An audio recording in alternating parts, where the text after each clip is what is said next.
दोस्तों अभी निकला हूँ ऋषिकेश से। आज 2 वीडियो अपलोड किए। एक स्टोरी का आधा वीडियो शूट कर लिया था सुबह, वो भेज दिया स्टाफ के पास। उसने एडिट करके भेज भी दिया था, तो यहीं बैठे बैठे मैंने आधी स्टोरी वाला वीडियो, क्योंकि वो जो भेजती है उसको मुझे फाइनल टच देने के लिए एडिट करना पड़ता है, वो भी कर लिया। तो 2:30 बजे से बैठे बैठे अभी 6:45 हुए, अब जाके काम कंप्लीट हुआ है। तो जो मैं बोलता हूँ ना कि जंगल में रहने के बावजूद लाइफ कितनी बिजी होती है, यानी 24 घंटे में एक वीडियो मैंने नाइट ड्राइव का बनाया था कल, एक आज ये बना रहा हूँ, 2 वीडियो एडिट किए, अपलोड किए, और जो सामान की खरीदारी करनी थी वो भी की। अभी जाके फिर रात को एडिट करूँगा ये वाला वीडियो जो मैं शूट कर रहा हूँ। दिल्ली में ठंड नहीं है, लेकिन यहाँ ठंड है। अभी मैंने 2 विंडो हल्की हल्की खुली रखी थी तो ठंड लग रही थी, तो अब एक हल्की सी खोली हुई है कि मॉइस्चर जमा ना हो। आज मैंने विंडो भी क्लीन कर ली है। वो क्लीन करने वाला रखता हूँ मैं गाड़ी में, होता है ना एक छोटा सा मॉप और वाइपर होता है। अब देखते हैं रात को कुछ वाइल्ड लाइफ दिखती है कि नहीं दिखती। कल वाली नाइट ड्राइव में तो एक दिखी थी, स्मॉल इंडियन सिविट। और कल जो मैं क्योंकि मैंने बोला था कि मैं अपने टॉपिक से भटकूंगा नहीं, तो मैंने वो टॉपिक तो अच्छे से कंप्लीट कर लिया था। वो वीडियो आप देख चुके हो, उसमें 2-3 पॉइंट आए थे, तो मैंने कहा था कि आपको बताऊंगा। एक मैंने बताया था कि लोग टाइगर को अल्फ़ा टाइगर बोल देते हैं। तो एक्चुअली दोस्तों अल्फ़ा टाइगर होता नहीं है। टाइगर में कुछ लोग बोल देते हैं, कई बार सफारी गाइड भी बोल देते हैं, लेकिन और एक आदमी बोलता है, फिर उसको सुन के 2 और 4, 5 बोल देते हैं कि भाई अल्फ़ा टाइगर था। एक फैमिली में रहते हैं जानवर, जिसमें कई जानवरों का झुंड होता है। लायन को आप अल्फ़ा लायन बोल सकते हो, क्योंकि एक लीडर होता है उसमें और जो उसका प्राइड होता है। तो जो अल्फ़ा का जो एक्चुअल मीनिंग होता है कि जितने भी उसके हर्ड में, प्राइड में, क्लान में फीमेल है, सब पर उसका अधिकार है। अगर उसके ग्रुप में और भी मेल हैं तो उन्हें भी मेटिंग का कोई राइट नहीं है, अल्फ़ा मेल को ही राइट है। ये होती है अल्फ़ा की डेफिनेशन।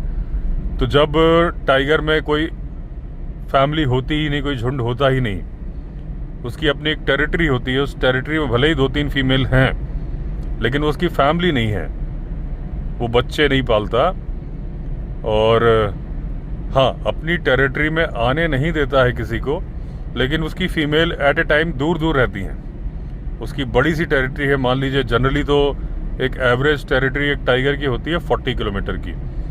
इस बारे में बहुत बार मैं बता चुका हूँ कि जहाँ टाइगर डेंसिटी बढ़ जाती है, जंगल छोटा होता है, वहाँ पे श्रिंक कर जाती है टेरिटरी। इवन जिम कॉर्बेट में श्रिंक कर चुकी है। 9, 10, 11 किलोमीटर की टेरिटरी है एक टाइगर की। इसीलिए टेरिटोरियल फाइट बहुत ज़्यादा होती है, इसीलिए टाइगर बफर एरिया में आ जाते हैं। हारे हुए टाइगर घने जंगल को छोड़ के बफर एरिया में आते हैं, और इसीलिए बढ़ जाते हैं ह्यूमन एनिमल कॉन्फ्लिक्ट।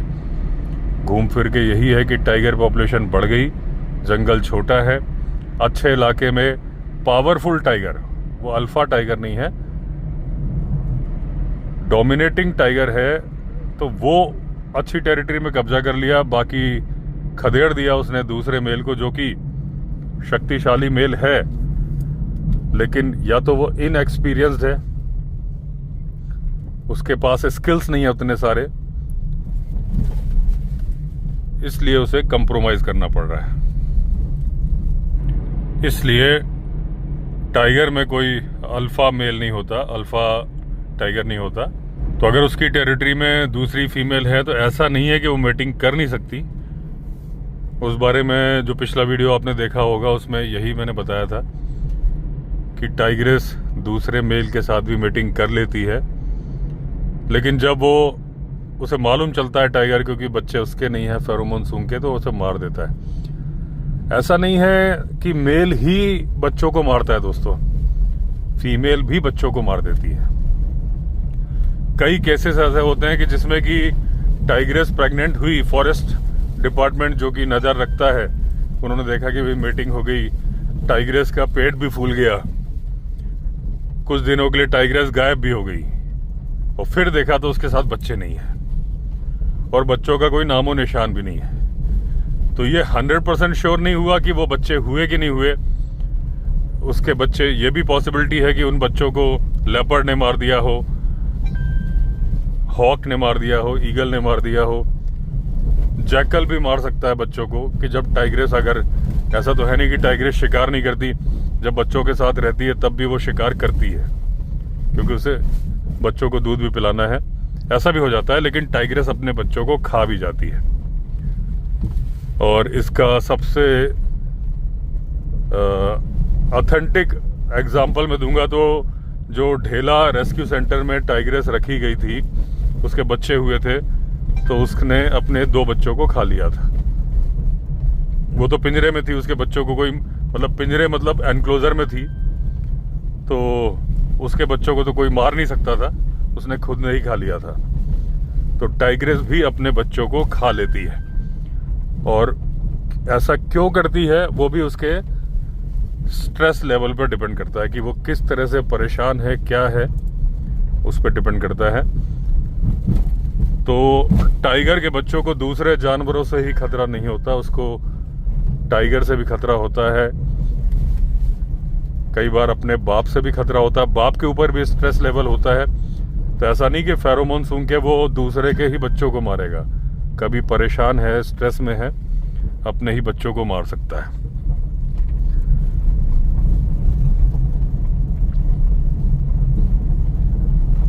दूसरी एक बात दोस्तों मैंने बताई थी कि मैं बताऊंगा कि जब मैंने बोला था ना उस पॉडकास्ट में कि टाइगर चोर की तरह से व्यवहार करता है और लायन डकैत की तरह से व्यवहार करता है, तब मैंने कहा था कि अचानक से मुझे याद आ गया कि बेसिकली जंगल का चोर बोला जाता है लेपर्ड को। तो दोस्तों जंगल का चोर लेपर्ड को क्यों बोला जाता है?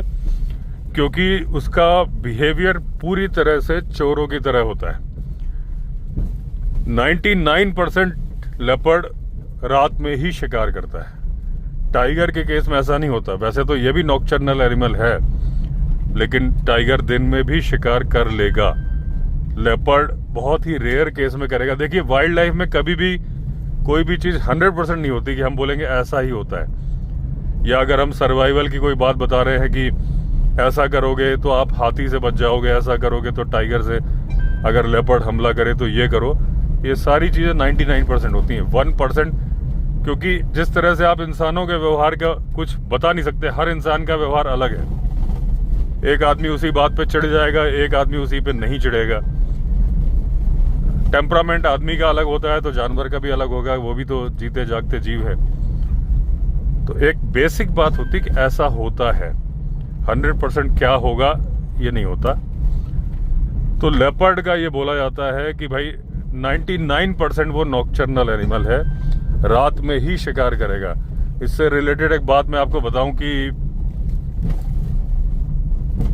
जिम कॉर्बेट ने बताया था, अगर लेपर्ड की बात करेंगे तो सबसे पहले रुद्रप्रयाग मैनीटर की बात आएगी, कि रुद्रप्रयाग मैनीटर जो था वो रात में ही शिकार करता था। और जितना भी जिम कॉर्बेट अंदाजा लगाते थे, अभी दोस्तों फॉरेस्ट की चौकी को मैंने क्रॉस किया तो मैं हमेशा पूछता हूँ भाई कोई आवाज़ हाथी की, तो उन्होंने बोला कि हाथी कल भी आए थे और ऊपर से आवाज़ आ रही थी तो नीचे को आ रहे होंगे, तो थोड़ा सावधान रहना पड़ेगा। ये जो 1 किलोमीटर का स्ट्रेच है, क्योंकि अब हाथियों की ठंड बढ़ गई ना,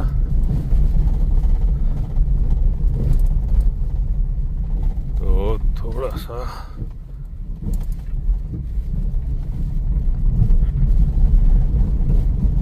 तो मैं बातें तो करता रहूंगा आपसे, लेकिन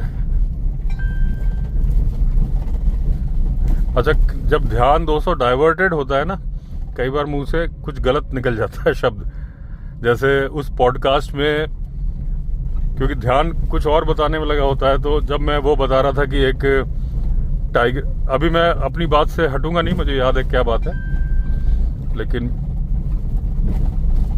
एक बात याद आ गई और ये 1 किलोमीटर का स्ट्रेच भी निकल जाए। तो उस पॉडकास्ट में मैंने बताया था कि बांधवगढ़ के चक्रधारा इलाके का जिक्र किया था, फिर मैंने जिक्र किया था शेष शैया का, जहाँ विष्णु जी लेटे हुए हैं। और मैंने बताया था कि मेरे दोस्त हैं अनिल जी, उनकी वाइफ, उन्होंने भी काफ़ी काम किया वाइल्ड लाइफ में, तो वो कुछ टूरिस्ट के साथ गई हुई थी और वो गए थे शेष शैया में।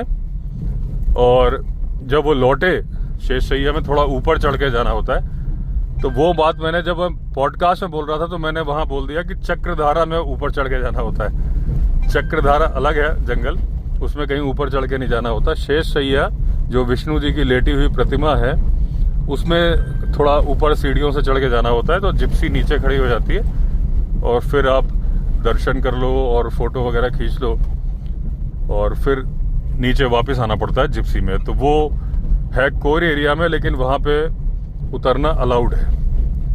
तो उस वक्त जब वो लौटी तो उन्होंने देखा कि जिप्सी के सीट के ऊपर टाइग्रेस बैठी है। ये एकदम सच्ची घटना है। और कभी अनिल जी आएंगे कुछ दिन में, रिजॉर्ट आएंगे, या फिर मैं बांधवगढ़ दोबारा जाऊंगा तो मैं मिलवाऊंगा भी, एक पॉडकास्ट भी शूट करेंगे उनका इस पूरी घटना को लेके ही। तो उसमें देखा लौट के तो टाइग्रेस बैठी है गाड़ी के ऊपर। फिर कुछ जगह पे नेटवर्क आता है, कुछ नहीं आता, तो वहां आता था तो उन्होंने फोन करके फिर दूसरी जिप्सी बुलाई, थोड़ी दूर खड़ी करवाई और फिर वो टूरिस्ट उतर के गए। तो एकदम सच्ची घटना है ये। तो मैं आपको बता रहा था कि जिम कॉर्बेट ने भी रुद्रप्रयाग मैन ईटर के बारे में बताया कि जब वो किसी लेडी को मार देता था तो वो टाइमिंग कितने बजे मारा, उसके अकॉर्डिंग जिम कॉर्बेट अंदाजा लगाते थे कि वो लेपर्ड कितनी दूर गया होगा, क्योंकि वो अंडर कवर चलता था, रात में ही चलता था, दिन में चलता ही नहीं था। तो अगर सुबह 4 बजे मारा तो जिम कॉर्बेट अंदाजा लगा लेते थे कि वो लेपर्ड बहुत ज़्यादा दूर गया नहीं होगा, क्योंकि सुबह अगर 6 बजे उजाला होने वाला है तो 2 घंटे में जितना जा पाएगा उतना ही जा पाएगा। और अगर उसने रात के 10 बजे मारा तो वो ज़्यादा दूर जा सकता है, शिकार को पूरा खा भी सकता है। तो लेपर्ड जो चोर होता है वो यही है कि वो चोर भी कब निकलता है, चोर जनरली दिन में नहीं निकलता ना, रात में ही निकलता है। तो इसलिए लेपर्ड को एक कारण ये है कि उसे बोलते हैं कि जंगल का चोर लेपर्ड। दूसरा कारण है कि चोर भी अकेला चलता है, लेपर्ड भी सॉलिटरी एनिमल है, शिकार जब करता है तो अकेले ही करता है। तीसरा, अचानक से हमला कर सकता है। अगर आप जिस जंगल में लेपर्ड है, अगर आप उस जंगल में जा रहे हैं तो आप किसी भी वक्त, मतलब बिल्कुल बिना आहट के लेपर्ड चलेगा। हालांकि वो तो टाइगर भी करता है, लेकिन लेपर्ड बिना आहट के किसी भी वक्त आपके ऊपर हमला कर सकता है। और इसका ताज़ा तरीन उदाहरण मैं आपको बताता हूँ। ताज़ा तरीन तो नहीं, पुराना है, लेकिन अगर आप मेरे स्टोरी चैनल के भी सब्सक्राइबर हैं, विवेक अवस्थी वाइल्ड लाइफ स्टोरीज आप लिखोगे तो चैनल आ जाएगा। तो उसमें रुद्रप्रयाग मैन ईटर की जो स्टोरी चल रही है, उसमें एक पंडित जी थे जिनकी की सराय थी, धर्मशाला थी गुलाब राय में, और जिनकी धर्मशाला के पास में ही जिम कॉर्बेट ने आम के पेड़ पे मचान बना के लेपर्ड को मारा था। और आज भी गुलाब राय में वो वहाँ पे एक मेमोरियल बना हुआ है कॉर्बेट का। तो वो एक बार क्या हुआ कि मद्रास से कुछ, उसके पहले एक बात मैं बता दूं आपको कि एक बार क्या हुआ कि एक लेडी थी जो कि उन पंडित जी की परिचित थी, जो कि पहाड़ में नीचे रहती थी। तो वो खरीदारी करने के लिए पहाड़ में लोग पैदल, सड़कें तो थी नहीं, तो दूर दराज के इलाकों में आते थे। वो आई, खरीदारी करते वक्त देर हो गई, तो उन्होंने अंदाजा लगाया कि अगर मैं वापस जाऊंगी, क्योंकि मेरे पास सामान भी है, तो चाल भी धीमी हो जाएगी, तेजी से जा नहीं पाऊंगी। तो मैं, और आदमखोर का आतंक था, तो उन्होंने पंडित जी से रिक्वेस्ट करी कि मुझे अपनी सराय में आप सोने की जगह दे दो, धर्मशाला में, यात्री शेल्टर। धर्मशाला क्या थी, एक हट थी, लंबी सी हट थी, उसमें शेल्टर दे दो। तो पंडित जी ने कहा ठीक है, आप उसमें सो जाओ और आप एकदम आखिरी में सोना जहाँ पे स्टोर है। मतलब एक लंबी सी वो था, शेड था, उसके आखिरी में स्टोर था जिसमें अपना वो सामान रखते थे, अपना जो राशन पानी जो भी था। और मद्रास से 50 तीर्थयात्री आए थे, तो उन्होंने कहा कि सबसे आखिरी में सोगी तो आप और सुरक्षित रहोगी। तो उन्होंने कहा ठीक है। वो सो गए। रात को जो तीर्थयात्री आ गए तो 50 लोग सो रहे थे, उसके बाद में थी वो लेडी। अच्छा, जितने तीर्थयात्री थे सबने व्हाइट कपड़े या इस तरह के सिंपल कपड़े पहने थे, क्योंकि वो तीर्थ यात्रा में आए थे। ये जो लेडी थी, इन्होंने कलर्ड कपड़े पहने थे, साड़ियाँ जैसे कि लेडीज पहनती हैं। तो रात को एक लेडी अचानक से चिल्लाई कि मुझे बिच्छू ने काट लिया, बिच्छू ने काट लिया। सारे लोग उठे, कोई लाइट तो थी नहीं, तो माचिस जलाई। माचिस जलाई तो देखा उस लेडी के पैर में खरोंच थी और उससे खून आ रहा है। तो सब लोग बड़बड़ाते बड़बड़ाते सो गए कि ये दिमाग खराब हो गया इस औरत का, क्योंकि बिच्छू के काटने से खून नहीं आता। तो उसके बाद जब सुबह पंडित जी आए, उनका घर पास में ही था, अपने उस यात्री शेड के पास में। तो उन्होंने देखा कि उसी महिला की साड़ी सड़क पे फैली है और उसके पास में खून पड़ा है। तो वो समझ गए, भागे भागे अंदर गए, देखा तो सारे लोग हैं लेकिन सो रहे हैं, लेकिन वो लेडी नहीं है, और जो कि सबसे आखिरी में थी। तो वो जिम कॉर्बेट को उन्होंने घटना सुनाई थी। तो जब जिम कॉर्बेट बाद में पहुंचे थे तो वो पूछ रहे थे कि भाई क्या मैटर हुआ होगा। तो वो पंडित जी लेपर्ड को लेपर्ड नहीं बोलते थे, बुरी आत्मा बोलते थे कि भाई ये बुरी आत्मा है, ये कोई जानवर है ही नहीं, इसने रूप धरा हुआ है। जब उस पर डिस्कशन होने लगा जिम कॉर्बेट के साथ, तो पंडित जी ने बोला कि या तो ये संभावना है कि बाकी लोगों ने सफेद रंग के कपड़े पहने थे, अकेली उस लेडी ने कलर्ड कपड़े पहने थे, तो उसने इतने सारे लोगों को क्रॉस करके उस महिला को शिकार बनाया। हालांकि कलर ब्लाइंडनेस होती है, तो वो जो चटकीले कलर है, वो लेपर्ड को चटकीले कलर नजर नहीं आते। हालांकि वो रात को देख सकता है, अच्छे से देख सकता है। अभी जब मैं घनसाली गया था तो आपने देखा कि हल्का सा चंद्रमा था। तो लखपत सिंह रावत जी भी, जब मैं उनके साथ वो लेपर्ड को ढूंढने निकले थे, मैं भी साथ गया था, तो उन्होंने बोला था कि आज लेपर्ड के दिखने की संभावना बिल्कुल ना के बराबर है, क्योंकि ये जो चंद्रमा है इसमें उसको पूरा ऐसा दिख रहा होगा जैसे हमें धूप में दिखता है। तो वो एक एक मूवमेंट को दूर से ही देख रहा होगा। तो जिम कॉर्बेट ने कहा कि भाई वो कलर वाली बात तो नहीं है, लेकिन वैसे तो लेपर्ड के सूंघने की शक्ति बहुत कम होती है, टाइगर से भी कम होती है, और लेपर्ड कभी भी अपने शिकार को सूंघ के निशाना नहीं बनाता। लेकिन कॉर्बेट ने बोला कि मुझे ये संभावना लग रही है कि 2 संभावना लग रही थी जिम कॉर्बेट को। एक तो ये कि वो लेपर्ड जब घुसा यात्री शेड में, तो वो जो बाहर से आए लोग थे उनकी स्मेल अलग थी, और जो वो लेडी उसी इलाके की पहाड़ की रहने वाली थी, और वो लेपर्ड जितने भी शिकार किए थे, जब वो जाता था तो उसको जो स्मेल आती थी उनके शरीर से, उस महिला की चिर परिचित स्मेल लगी। इसलिए उसने भीड़ में से उसे अपना रेगुलर शिकार समझ के उठाया, जो कि बहुत रेयर चांसेस है, क्योंकि वो सूंघ के तो शिकार करता नहीं। कॉर्बेट खुद भी बोल रहे थे कि रेयर चांसेस है इस बात के। दूसरा जो जिस बात के चांसेस ज्यादा हो सकते हैं वो ये था कि बाकी लोगों को उतना डर था नहीं, क्योंकि उन्हें उतना ज्यादा मालूम नहीं था। उन्हें मालूम था कि भाई यहाँ पे वारदात है, कर रहा है, लेकिन इतने डरे हुए नहीं थे वो, जितनी की वो महिला डरी हुई थी। उसने तो अपना घर जाना कैंसिल कर दिया था अपनी सेफ्टी के लिए, और रात रुक गई थी, जबकि वो शाम के 3-4 बजे थे। वो जा सकती थी, लेकिन उसे लग रहा था कि मैं पहुंचते पहुंचते अंधेरा हो जाएगा, इसलिए वो रुक गई थी कि सुबह जाऊंगी। तो वो जो मैं बताता हूं कि जब कोई डरता है तो जानवर सूंघ लेता है। एड्रेनालिन हार्मोन जो निकलता है बॉडी से, वो उसका डर की वजह से उसकी बॉडी से निकल रहा था, और वो उसने सूंघ लिया। इस वजह से वो उसकी तरफ अट्रैक्ट हुआ। इस बात के चांसेस हो सकते हैं। अंदाजा है जो जिस पे डिस्कशन, मतलब जिन बातों पे कॉर्बेट सोच रहे थे वो बातें। तो एक घटना पंडित जी की सराय में हो गई थी इस तरह की कुछ दिन पहले ही।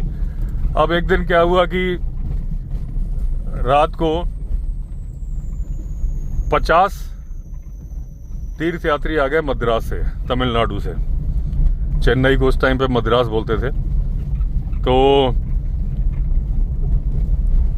उन्होंने कहा कि भाई हम रुकना चाहते हैं, हम थक गए, हमारे पैरों में छाले पड़ चुके हैं। अब पंडित जी को लग रहा था कि कुछ दिन पहले घटना हुई है, एक महिला को मारा है, कहीं कोई दूसरी घटना ना हो जाए। वो रात को रुकाना चाहते नहीं थे लोगों को उस टाइम पे। वो दिन में अपना चाय पानी इस तरह का होटल वगैरह चलाते थे। रात को शेड बनाया था, लेकिन वो नहीं चाहते थे कि लोग रुके, क्योंकि प्रॉपरली वो बंद नहीं होता था, उसका गेट, शेड था वो। तो उन्होंने कहा देखिए आप आगे 2 किलोमीटर आगे चले जाइए, रुद्रप्रयाग, वहाँ आप सुरक्षित रहोगे। यहाँ पे आदमखोर का खतरा ज़्यादा है गुलाब राय में, रुद्रप्रयाग में बस्ती है, खतरा तो वहाँ भी है लेकिन कम है। और वहाँ पे जो सराय हैं, जो धर्मशालाएं हैं, वो सेफ हैं। लेकिन वो लोग बोल रहे थे कि हम इस हालत में नहीं हैं कि हम चल सकें, तो हम तो यहीं रुकेंगे, हमें यहीं रुका दीजिए। तो जब वो बार बार बोले तो क्या किया जाए, तो उन्होंने कहा ठीक है आप सो जाइए यहाँ पे, लेकिन उन्होंने कहा कि आप फिर इसमें मत सोइए, आप मेरे कमरे में ही सो जाइए, क्योंकि वो खुली सराय में सोओगे तो आप तो फिर मतलब शिकार बन ही जाओगे। अब अपने कमरे में सुला लिया, जो अपना उनका घर का कमरा था। और पहाड़ के जो घर होते हैं उसमें 2 फ्लोर होते हैं, एक नीचे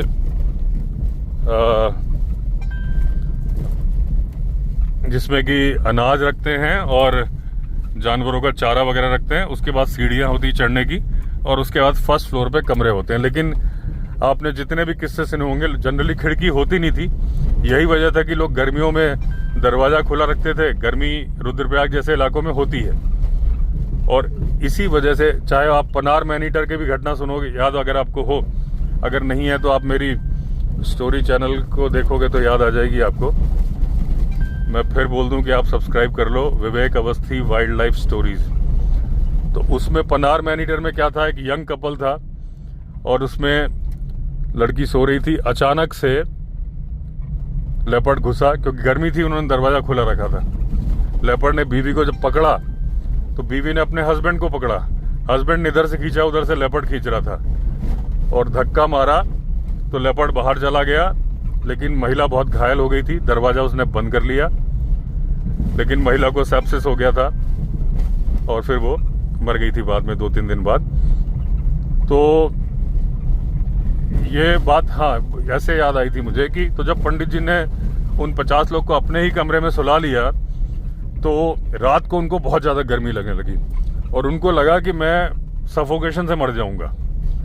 तो वो दरवाज़ा खोल के बाहर आए, और जो पहाड़ी घर के जो पिलर होते हैं, लकड़ी के पिलर होते हैं, 2 पिलर को दोनों हाथ उन्होंने रखे और जोर से सांस खींचने लगे, उनका दम घुट रहा था। अचानक से अभी बाहर निकले ही थे, आप सोचो कि जिस बारे में ये बात मुझे याद आई है कि लेपर्ड चोर की तरह से और अचानक से वारदात करता है।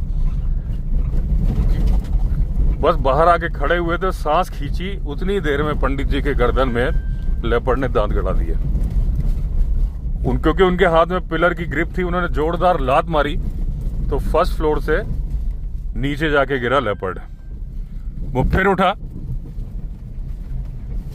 और अब पंडित जी थोड़ा सा लेफ्ट में सरक गए, तो लेपर्ड ने जब जंप मारी थी उस दौरान ही पंडित जी सरक गए।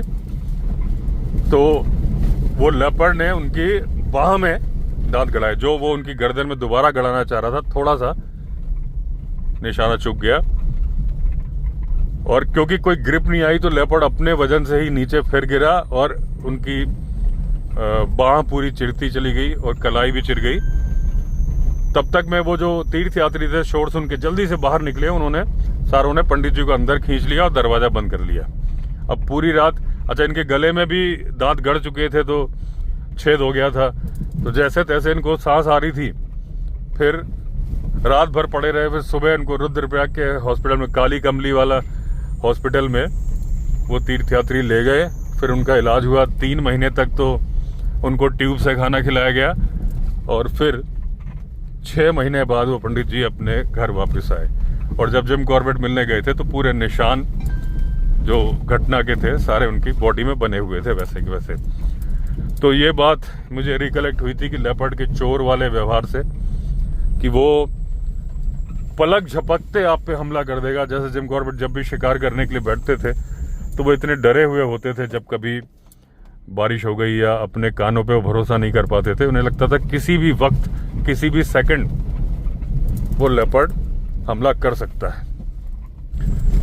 तीसरा चोर वाला क्या होता है दोस्तों कि जब लेपर्ड अपना शिकार कर लेता है तो लकड़ बग्गे वगैरह से छिपाने के लिए, या जिस जंगल में टाइगर है तो टाइगर से भी छिपाने के लिए वो उसे लेके पेड़ पे चढ़ जाता है। तो ये भी चोर वाला ही व्यवहार है ना कि शिकार कर लिया और फिर जल्दी से छिप गया। ऐसा भी चोरी करते हैं कि अपने चुराए गए सामान को कहीं छिपा देते हैं। दूसरा, टाइगर क्या है, जंगल में ही रहना ज़्यादा पसंद करता है। आता है जब टेरिटरी, जो मैंने अभी स्टार्टिंग में बोला कि टेरिटरी श्रिंक हो रही है, तो आता है गाँव के पास में, लेकिन लेपर्ड की तरह नहीं कि गाँव के नज़दीक ही बना रहता है। तो वो बस जैसे कि ये पंडित जी के केस में हुआ कि दरवाज़ा खुलने की देरी थी कि वो वहाँ पहुँच गया, बस वो घात में रहता है चोर की तरह से कि कहाँ मुझे मौका मिलेगा और मैं अपना दांव चलूँगा। तो ये वजह भी है कि लेपर्ड को बोला जाता है चोर। और दूसरा, आपको तो मालूम है कि सबसे चालाक जानवर अगर कोई होता है तो लेपर्ड है, और चोर भी चालाक ही होता है।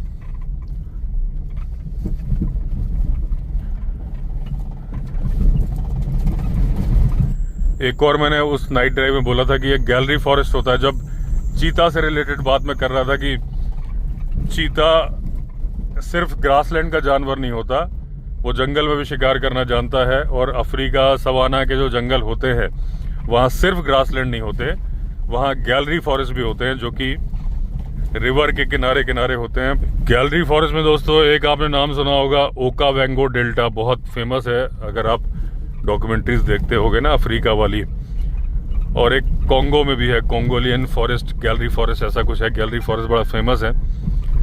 तो ये क्या है ना कि जो भी नदियां होती हैं उनके किनारे किनारे ये कई किलोमीटर लंबे होते हैं, लंबे नहीं मतलब चौड़े, लंबे तो बहुत लंबे होते हैं, सैकड़ों किलोमीटर लंबे होते हैं, लेकिन चौड़े भी कई किलोमीटर होते हैं। तो ये लाइफलाइन होते हैं फॉरेस्ट की, जंगल की, और उसमें सारे जानवर पनपते हैं। अब आप समझ लो जहाँ पानी है, जहाँ शेल्टर है, डियर भी वहाँ जाएगा छोटे छोटे कीट से लेके, और लायन भी वहाँ जाएगा, और वहाँ पे लेपर्ड भी जाएगा, चीता भी जाएगा। तो ये गैलरी फॉरेस्ट होते हैं पूरे अफ्रीका में। ऐसा नहीं है कि अफ्रीकन फॉरेस्ट सिर्फ ग्रासलैंड होते हैं। और इनके फायदे बड़े हैं, ये जंगल को थाम के रखते हैं। भाई जो जंगल के फायदे आपको मालूम ही है, बताने की जरूरत नहीं है। तो जो ग्रासलैंड्स होते हैं तो वहाँ पे ये फॉरेस्ट ये जानवरों को शेल्टर भी देते हैं, और दूसरा जो सॉइल इरोजन होते हैं उसे रोकते हैं। नुकसान ये है कि अगर जंगल में आपको मालूम है कि पेड़ रगड़ने से भी आग लग जाती है गर्मी के दिनों में। अगर तो आग लग गई तो बगल में थोड़ी दूरी पे ग्रासलैंड है, वो आग काफी बड़ी आग बन सकती है। तो ये जो 2-3 बातें उस वीडियो में मुझे आई थी, अब मैं ऐसे ही किया करूंगा कि मेन टॉपिक से ना भटक के उन बातों को दूसरे वीडियो में कवर करूं, क्योंकि उस वीडियो में कवर करने में जब मैं बाद में देखता हूं एडिटिंग में तो मैं खुद ही सोचता हूं यार कि ये टॉपिक तो मैंने पूरा छोड़ दिया। तो चलिए दोस्तों, पहुंच गया मैं अपनी डेस्टिनेशन पे। तो एंड करता हूँ वीडियो को। अगर आपने चैनल सब्सक्राइब नहीं किया तो चैनल सब्सक्राइब कर दीजिए। फिर मिलते हैं, तब तक के लिए all the best. Vande Mataram.